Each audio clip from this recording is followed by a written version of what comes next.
Hello, मेरो नाम आकाश महतो हो। म कञ्चनपुर 870बाट हुँ। मैले डिप्लोमा इन एनिमल साइन्स गरेँ हो श्री जनता माध्यमिक विद्यालयबाट सिराहा तिनकोनी। अनि त्यसपछि मैले 2024मा म पास आउट भएपछि म बाहिर जानतिर हेरिरहेको थिएँ। अनि सडनली मेरो इन्स्टाग्राम फिडमा हब इन्टरनेसनल एजुकेसनको एडभर्टाइजमेन्ट आयो। म पनि इच्छुक भएँ अनि त्यसपछि त्यहाँ गएँ भिजिट गर्नलाई। अनि यसो कन्ट्रीहरू बुझ्दै गर्दाखेरि म अन्य ठाउँहरूमा पनि बुझिरहेको थिएँ, तर मैले हब इन्टरनेसनलमा गएपछि मलाई उहाँहरूले राम्रो सल्लाह सुझाव दिनुभयो। अनि त्यसपछि आफ्नो धारणाहरू भन्नुभयो, सबै थोक भन्नुभयो, यस्तो यस्तो गर्दा राम्रो हुन्छ भनेर। अनि त्यसपछि मैले के भन्छ न्युजिल्यान्डको लागि एप्लाई गर्न थालेँ। न्युजिल्यान्डको लागि मैले एप्लाई गरेको रिसेन्टली भयो। मेरो भिजा लगभग 42 दिनमा हब इन्टरनेसनल एजुकेसन थ्रु मैले एप्लाई गर्दा मेरो आयो।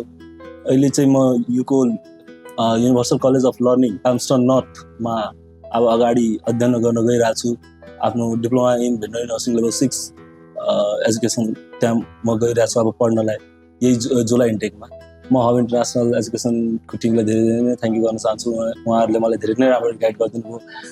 Most of the thank you goes to Pawan Ghimire sir and Subeksha ma'am. उहाँहरूले मलाई राम्रोसँग गाइडेन्स दिनुभयो र मेरो एप्लिकेसन प्रोसेसमा धेरै नै हेल्प गर्छ। Thank you hub international education.